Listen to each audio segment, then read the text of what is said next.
इस वीडियो में हम इंडियन एक्सप्रेस न्यूज़पेपर की इंपॉर्टेंट न्यूज़ को एग्जाम के पॉइंट ऑफ व्यू से डिस्कस करेंगे। हेलो एवरीवन, आज डेट है 4 अगस्त 2021 और इंडियन एक्सप्रेस न्यूज़पेपर एनालिसिस में आपका स्वागत है। इस न्यूज़पेपर की पीडीएफ का लिंक नीचे डिस्क्रिप्शन में दिया हुआ है या फिर आप direct Telegram channel volcano IAS academy को सर्च करके वहां से भी पीडीएफ को डाउनलोड कर सकते हो।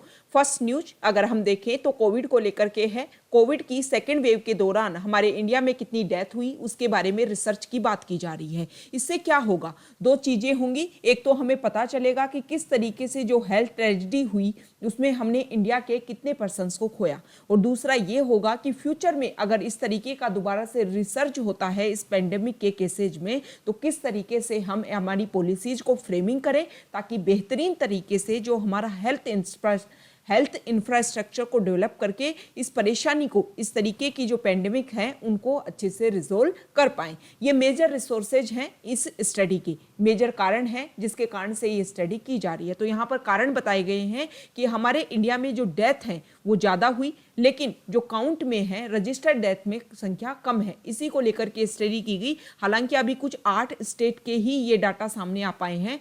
कंप्लीट और ऑल इंडिया में ये जो डाटा है वो समय के साथ से सामने आएंगी कि किस तरीके से जो स्टेट हैं वो सेंटर को अपनी बातें बताते हैं कि कहाँ पर कौन से स्टेट में कितनी डेथ हुई, और बाद में जो सेंटर है वो किस तरीके से सुप्रीम कोर्ट में अपने डाटा को पेश करता है। देखो, सुप्रीम कोर्ट जिस तरीके से कोविड की सेकेंड वेव के दौरान हमने देखा कि जुडिशरी एक्टिविज्म जो देखने को मिला उसका काफ़ी अच्छा रिजल्ट भी देखने को मिला। सुप्रीम कोर्ट ने बोला, बार बार उन्होंने इंटरवेन किया जब भी हमारे यहाँ पर हेल्थ इंफ्रास्ट्रक्चर में कमी आई उस समय, या फिर किसी को लेकर के अगर सोशल सिक्योरिटी को लेकर के प्रोवाइड करना है तब जुडिशरी ने काफ़ी अच्छा अपना एक्टिविज्म दिखाया। और जुडिशियल जो रिव्यू किया हर इनिशिएटिव का, हर पॉलिसी का, वो काफ़ी अच्छा रोल है। मतलब इंडिपेंडेंस एंड ऑफ जुडिशरी काफ़ी इंपॉर्टेंट रोल प्ले करती है डेमोक्रेसी को बनाए रखने में। नेक्स्ट न्यूज, कोविड के जो केसेज हैं वो दोबारा से बढ़ रहे हैं, उसी को लेकर के आर्टिकल है।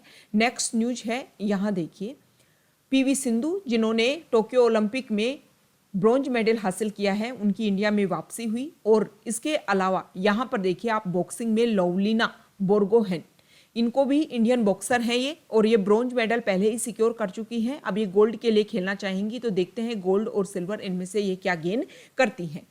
नेक्स्ट न्यूज, यहाँ देखिए, दिल्ली के जो CM हैं मिस्टर केजरीवाल, उन्होंने बोला है कि 2047 में जब हमारे इंडिपेंडेंस के हम 100 ईयर्स कंप्लीट करेंगे तब हम दिल्ली को एक ऐसी सिटी के रूप में, वर्ल्ड क्लास सिटी के रूप में तब तक डेवलप कर देंगे। इसलिए उन्होंने बोला है कि हमें साथ चाहिए। किनका साथ चाहिए? कॉरपोरेट्स का साथ चाहिए, फिलेंथ्रोपिक जो ऑर्गेनाइजेशन है उनका साथ चाहिए। मतलब इनके साथ मिलकर के यहाँ पर इन्वेस्टमेंट होगा, और इन्वेस्टमेंट जब होगा तो दिल्ली में बाहर आएगी।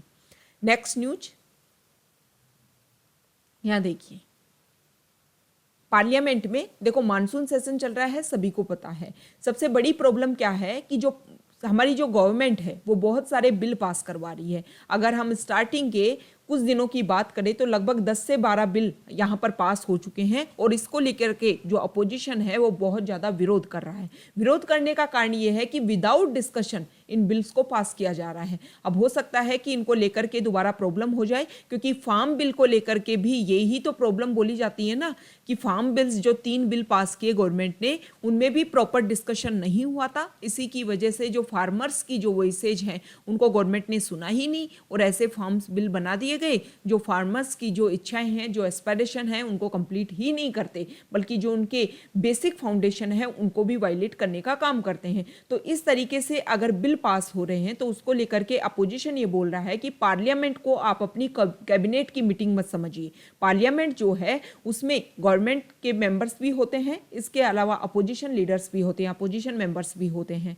तो अपोजिशन जो मेंबर्स हैं उनको अगर हम कंपैरिजन करें अपोजिशन पार्टीज को, तो पूरे इंडिया की 60% जो जनता है उन्होंने अपोजिशन पार्टीज को वोट दिए हैं।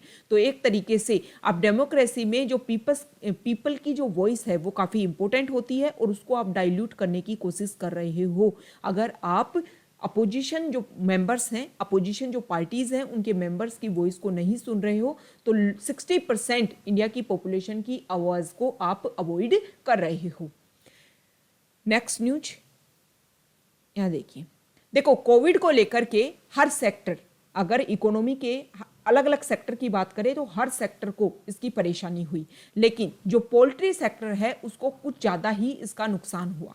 पहला तो क्या हुआ कि 2020 के स्टार्टिंग में जब हमारे यहाँ पर कोविड आया तो कोविड की वजह से पोल्ट्री जो सेक्टर है उसमें लोगों ने जो मीट है, बीफ है, उनको खाना बंद कर दिया। अब जब उनको खाना बंद कर दिया, चिकन जो है उनको खाना बंद कर दिया, क्योंकि उनको लगा कि कोविड का ट्रांसफ़र हो सकता है इनकी वजह से। लोगों ने जो भी बीफ कंज्यूम करते हैं, जो भी मीट चिकन कंज्यूम करते हैं, उनको लगा कि कोविड का ट्रांसफ़र हो जाएगा।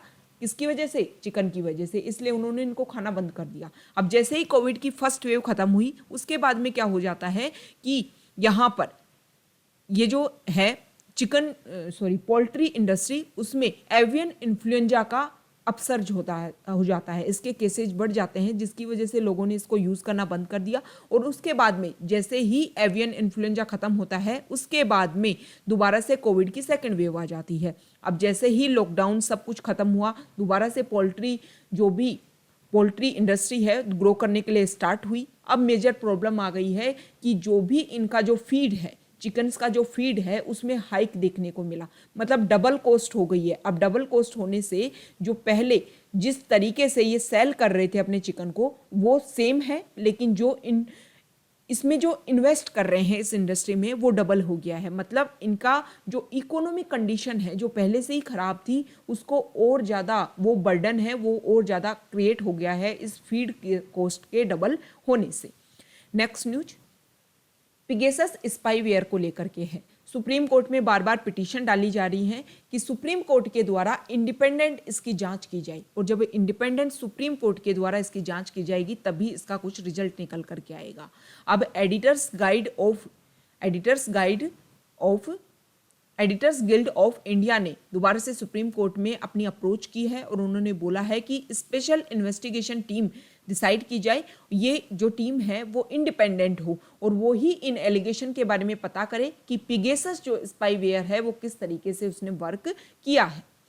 नेक्स्ट न्यूज छत्तीसगढ़ को लेकर के है। छत्तीसगढ़ को लेकर के आपने बार बार देखा होगा कि जो एनिमल्स, जो फॉरेस्ट एनिमल्स होते हैं और ह्यूमन, उनमें मेजर कन्फ्लिक्ट आपको देखने को मिला होगा। अब इसका मेजर रीजन क्या है कि जब फॉरेस्ट में एनिमल को खाने को लेकर के चीज़ें कम होने लग जाती हैं तो वो ह्यूमन सोसाइटी में प्रवेश करने लग जाते हैं। इसी का एक इंसिडेंट है कि छत्तीसगढ़ में जो एलिफेंट हैं वो बहुत ज़्यादा जंगलों को छोड़ करके खेतों में प्रवेश करते हैं, और उसकी वजह से पैडी को काफ़ी नुकसान पहुंचता है। इसी के लिए जो छत्तीसगढ़ गवर्नमेंट है वो कोशिश कर रही है कि वाइल्ड जो एलिफेंट्स हैं उनको वहीं पर पैडी उपलब्ध करवाया जाए, जिसकी वजह से वो गाँव में एंटर करना बंद कर दे। लेकिन कुछ एक्टिविस्ट हैं, उनका ये कहना है कि देखो, आप इस चीज़ को नहीं बोल सकते कि पैडी की कमी है, खाने की कमी है। देखो, जो एक्टिविस्ट हैं उन्होंने तो ये कारण बताया है कि जो वाइल्ड एनिमल्स हैं वो इस कारण से नहीं पहुंच रहे हैं। अदर कारण हो सकते हैं कि वो ह्यूमन सोसाइटीज़ में एंटर कर रहे हैं, विलेजेस में एंटर करते हैं, जो फार्म है उनमें एंटर करते हैं। क्योंकि जो एलिफेंट्स हैं वो ज़्यादातर क्या खाते हैं, ज़्यादातर जो पेड़ हैं उनके ग्रीन लीव्स को खाते हैं। इसके अलावा उन्होंने बताया कि जो पैडी का जो हस्क होता है ना, एज पैडी हस्क हर्ट दियर सेंसिटिव ट्रंक, मतलब अपनी जो उनकी सूंड होती है वो काफ़ी सेंसिटिव होती है, और वो तो पैडी को जब कंज्यूम करते हैं जब सारे के सारे सोर्सेज उनके ख़त्म हो जाते हैं, मतलब उनके पास में फूड के लिए कुछ भी अवेलेबल नहीं है, तब जा कर के वो पैडी हस्क को यूज़ करते हैं। तो आप ऐसे तो नहीं बोल सकते कि वो पैडी को खाने के लिए वहाँ पर एंटर करते हैं। इसके कुछ अदर रीजन्स भी हो सकते हैं।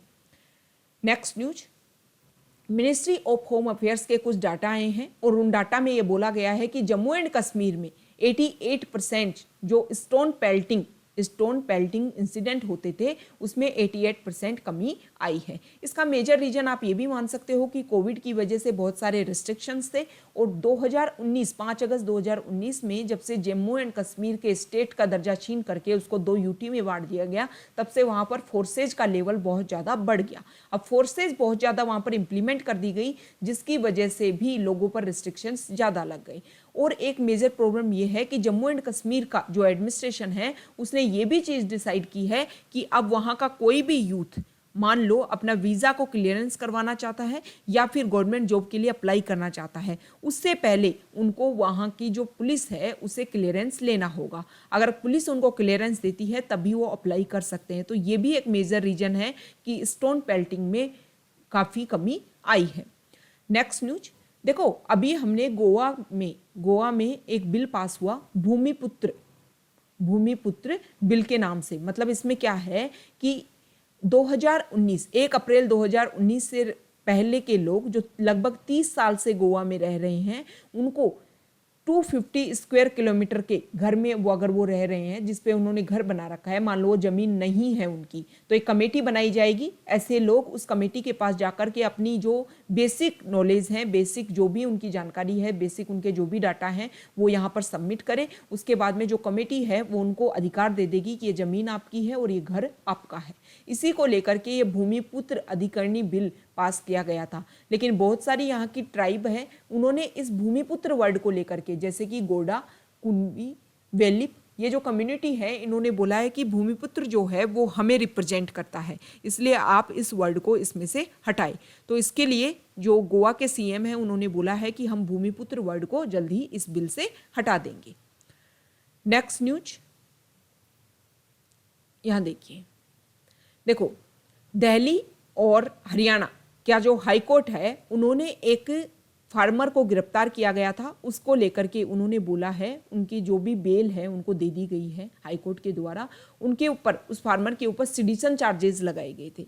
इसमें हाई कोर्ट ने एक इम्पोर्टेंट स्टेटमेंट दिया है कि free speech is foundation of a strong democracy, ये बोला है हाई कोर्ट ने। देखो, इस तरीके के स्टेटमेंट जब जुडिशरी से आते हैं ना तो आप उनको लेकर के यूज कर सकते हो अपने यूपीएससी मेंस आंसर राइटिंग में। इससे क्या होता है कि कुछ एक्स्ट्रा बेनिफिट आपको मिलने के चांसेस हो जाते हैं।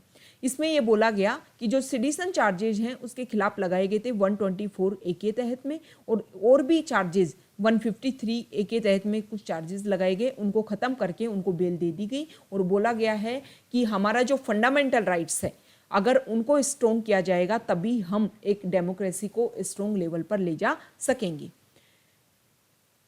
नेक्स्ट न्यूज, एक्सप्लेन पेज पर 2 न्यूज आई हैं। एक तो जीनोम सीक्वेंसिंग को लेकर के है कोविड की। देखो, कोविड के बार बार आपको वेरिएशन देखने को मिलेंगे, तो ये वेरिएशंस इनको किस तरीके से आइडेंटिफाई किया जाए, किस तरीके से ट्रैक किया जाए कि कब वायरस में चेंजेस होने वाला है, तो इसको लेकर के पूरे वर्ल्ड में लगभग 20 और साइंटिस्ट ऐसे हैं जिन्होंने अलग अलग वेरियस लेबोरेटरीज में स्टडी की और ये माना कि किस तरीके से वायरस में चेंजेस आ रहे हैं। इसके लिए उन्होंने जीनोम सीक्वेंसिंग को हेल्प लिया, इसकी हेल्प ली। अब ये क्या होता है, जीनोम सीक्वेंसिंग में क्या होता है, SARS-CoV-2 जो वायरस है उसमें कुछ सर्टेन जेनेटिक इंस्ट्रक्शंस होते हैं, और ये जो क्या होता है कि खुद में ही ये जो वायरस है वो खुद में ही अपने कॉपीज को जनरेट करता रहता है। अब ये जो इंस्ट्रक्शन होते हैं ना कि कब वायरस में चेंजेस होने वाले हैं, ये सारे के सारे इंस्ट्रक्शंस कुछ लेटर्स होते हैं, RNA AUGC, जिनसे RNA मिलकर के बना होता है। इनमें सीक्वेंस में ये सारी इंफॉर्मेशन जमा होती रहती है, और ये जो इंफॉर्मेशन है इसको आप जीनोम, मतलब वायरस का जो जीनोम है उसकी स्टडी, इस जीनोम की जब आप स्टडी करते हो तो तब आपको पता चलेगा कि किस तरीके से किस समय पर जो वायरस है उसमें वेरिएशन आने वाला है। तो जीनोम सीक्वेंसिंग की जब स्टडी की जा रही है तो ये पता चल रहा है कि जो ये वायरस है वो बहुत जल्दी अपने आप में चेंजेस कर लेता है। अब तक लगभग 50,000 जीनोम सीक्वेंस की स्टडी की जा चुकी है, और 2.5 मिलियन जो सीक्वेंसेज हैं वो और ज़्यादा अवेलेबल हैं वर्ल्ड में, जिनकी और ज़्यादा स्टडी की जा सकती है। इससे क्या होगा, पता चलेगा कि वायरस किस तरीके से मोर एक्टिव होगा किस टाइम, और जो कौन सा वायरस का जो वेरिएंट है वो ज़्यादा नुकसान पहुंचाने वाला है, और किस तरीके से इसकी जो एक्टिविज्म है वो समय के साथ में खत्म होती जाएगी। इसके अलावा जो वैक्सीन दी जा रही है उनका किस तरीके से इसके ऊपर इफेक्ट होता है, और किस तरीके से एंटीबॉडीज हमारी बॉडी में डेवलप होती हैं, ताकि जो अलग अलग वेरिएशंस हैं, जब हमें वेरिएशन का पता चलेगा तो ये भी पता चल पाएगा कि कोविड की जो वैक्सीन दी जा रही है वो इनके लिए कारगर है भी या नहीं है। नेक्स्ट एंड फाइनल न्यूज है आज हमारी। देखो, IMF ने एक अपनी आउटलुक पब्लिश करता है। IMF अपनी उसमें उसने बोला पूरे वर्ल्ड की जो ग्रोथ रेट रहने वाली है कोविड के दौरान और इंडिया की जो ग्रोथ रेट रहने वाली है उसके लिए। वर्ल्ड इकोनॉमिक आउटलुक, देखो इसमें उन्होंने बताया था कि पहले तो उन्होंने बोला था कि पूरे वर्ल्ड की जो ग्रोथ रेट है वो ज़्यादा रहेगी, लेकिन बाद में उन्होंने उसमें कमी दर्शाई। इंडिया के लिए भी सेम उन्होंने बोला कि समय के साथ में जो ग्रोथ रेट है, बहुत सारे कारण ऐसे देखने को मिले जिससे ये लगता है कि इंडिया की भी ग्रोथ रेट कम रहेगी। जैसे कि 2021-22 के लिए इंडिया की जो जीडीपी है उन्होंने बताया था 12.5%, लेकिन अब प्रेजेंट टाइम में उन्होंने बोला कि इंडिया में सिर्फ 9.5% ही रहेगी। अब आरबीआई जो है वो अपनी मॉनेटरी पॉलिसी को लेकर के आने वाला है, इसमें भी सेम चीज़ें सामने आ रही हैं जिस तरीके से आईएमएफ ने बोला। अब ये क्या कारण रहा कि पहले हमने प्रेडिक्शन हाई का किया, लेकिन अब समय के साथ में लग रहा है कि इतनी ग्रोथ इंडिया में नहीं हो पाएगी। तो इसके बहुत सारे कारण हैं। सिंपल तरीके में अगर हम आंसर देना चाहे तो आप कोविड की सेकंड वेव को इसका जिम्मेदार ठहरा सकते हो, लेकिन कोविड की सेकंड वेव के दौरान तो हमने जो रिस्ट्रिक्शंस हैं वो काफ़ी कम लगाई थी, सब कुछ खुला हुआ था। ऐसा नहीं है कि हमारे यहाँ पर प्रोडक्शन होना बंद हो गया था। तो आईएमएफ ने कुछ एडिशनल रीजन्स दिए हैं जिनकी वजह से लगता है कि इंडिया की ग्रोथ रेट कम रहेगी। पहला तो उन्होंने कारण दिया है वैक्सीनेशन। अगर पूरे वर्ल्ड में हम कंपैरिजन करें तो हमारे इंडिया जो है वो इमर्जिंग मार्केट्स में आता है, तो यहाँ पर लगभग 11% ऐसी एरिया है जहाँ पर 11% वैक्सीनेशन अवेलेबल हुआ है। अगर कंपैरिजन करोगे एडवांस्ड कंट्रीज थे तो वहाँ पर लगभग 45% तक वैक्सीनेशन दिया जा चुका है, और जो लो इनकम कंट्रीज हैं वहाँ तो हालत और भी ज़्यादा खराब है। इसके अलावा दूसरा कारण उन्होंने इस चार्ट के थ्रू बताया है कि देखो ये जो कंट्री है यहाँ पर अलग अलग कंट्री के यहाँ पर ये डाटा दे रखे हैं। ये जो रेड लेवल है ये आपको बताता है कि कोविड के दौरान जब आपकी इकोनॉमी स्लो डाउन चल रही थी उस समय गवर्नमेंट ने क्या वर्क किया। गवर्नमेंट डायरेक्ट जैसे मनरेगा में ज़्यादा इन्वेस्ट कर सकती थी, बहुत ज़्यादा सब्सिडी दे सकती थी, गवर्नमेंट डायरेक्ट खर्चा दे सकती थी, रेवेन्यू में कमी कर सकती थी, जो रेवेन्यू जो टैक्स कलेक्ट किया जाता है गवर्नमेंट उसको कम कर सकती थी। ये डायरेक्ट गवर्नमेंट ने क्या हेल्प की, और ये जो कलर है, ये जो इंडिकेशन है, ये दिखाता है कि इनडायरेक्टली क्या हेल्प की गई गवर्नमेंट के द्वारा। जैसे कि आरबीआई के द्वारा लोन देने में, क्रेडिट गारंटीज में, इनमें क्या हेल्प की गई, जो डायरेक्ट और इनडायरेक्ट तरीके से। तो यहाँ पर इंडिया का इंडेक्स दे रखा है। इंडिया ने डायरेक्ट जो है वो इंडिया ने मतलब गवर्नमेंट ने डायरेक्ट कम हेल्प की, बल्कि इनडायरेक्ट गवर्नमेंट ने ज़्यादा हेल्प करने की कोशिश की। तो ये मेजर रीजन है जिसकी वजह से आईएमएफ ने बोला, पहले इंडिया लग रहा था कि इंडिया की ग्रोथ रेट ज़्यादा रहेगी, लेकिन समय के साथ में लगा कि इंडिया की ग्रोथ रेट ज़्यादा रहने वाली नहीं है। इसमें यह भी बताया गया है कि बहुत सारे ज़्यादातर जो कंट्रीज़ हैं उनमें के आकार की रिकवरी देखने को मिली है। मतलब दोनों के दोनों लेवल यहाँ पर थे, और समय के साथ में क्या हुआ कि जो रिच लोग हैं उनमें, जो बड़े कॉरपोरेट्स हैं उनमें अपसर्स देखने को मिला, और जो छोटे छोटे इंडस्ट्री हैं उनमें डाउनवर्ड देखने को मिला। इसी तरीके की रिकवरी इंडिया में देखने को मिल रही है। अब यहाँ पर कुछ क्वेश्चन है और उसके बारे में पूछा गया है कि ये जो डाउन टर्न देखने को मिल रहा है कोविड पेंडेमिक की वजह से, उसको हम कैसे खत्म कर सकते हैं, कैसे इसको दोबारा से कंप्लीट कर सकते हैं। तो इसमें क्या करना होगा, जो गवर्नमेंट है उसको जॉब ज़्यादा क्रिएट करनी होगी, रेवेन्यू कम कलेक्ट करना होगा। इकोनॉमिक जो एंटिटी है, मतलब जॉब ज़्यादा, गवर्नमेंट जो है वो खर्चा ज़्यादा करेगी, और जब खर्चा ज़्यादा करेगी तो लोगों का इकोनॉमिक बूस्टअप हो जाएगा। यहाँ पर मॉनेटरी और फिशर पॉलिसीज के इम्प्लीकेशन का आधार पर बताया गया है कि गवर्नमेंट जो है वो फिशर पॉलिसी को मतलब टैक्सेज को मॉनिटर करती है, और मॉनेटरी पॉलिसी को गवर्न करता है आरबीआई। इन दोनों के तहत हम कोशिश कर सकते हैं कि जो भी हमारी ग्रोथ रेट है वो अपसर्ज हो। यहाँ पर आरबीआई के लिए बता रखा है कि आरबीआई क्या कर सकती है। आरबीआई जो है, अगर आरबीआई के पास में दो चीज़ें हैं, या तो आरबीआई इन्फ्लेशन को कम करे या फिर ग्रोथ रेट को बढ़ाए। अगर आरबीआई जो है वो ग्रोथ रेट को बढ़ाना चाहती है तो उसको क्या करना पड़ेगा, it all depends on whether the RBI और more worried about India's growth prospects और द स्पाइक इन इन्फ्लेशन। यदि वो इन्फ्लेशन के ऊपर ज़्यादा फोकस करती है तो उसे क्या करना, and is more worried about economic growth, it will decide to maintain the status quo on the interest rate। तो इंटरेस्ट रेट के ऊपर ज़्यादा फोकस करेगी अगर वो ग्रोथ के ऊपर ज़्यादा ध्यान देती है। Reducing interest rate in ruled out because containing inflation is in primary goal.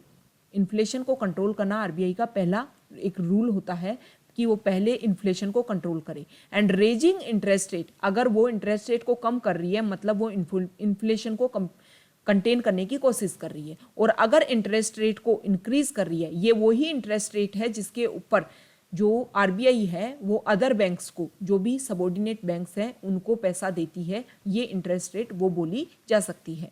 और अगर वो इंटरेस्ट रेट को बढ़ाने की कोशिश कर रही है तो इसका मतलब ये है कि वो ग्रोथ रेट को बढ़ाने की कोशिश कर रही है। तो ये आज का हमारा डिस्कशन था कि आईएमएफ और आरबीआई की जो पॉलिसी है उसमें आपको क्या इक्वलिटीज देखने को मिल रही हैं। Okay, thank you.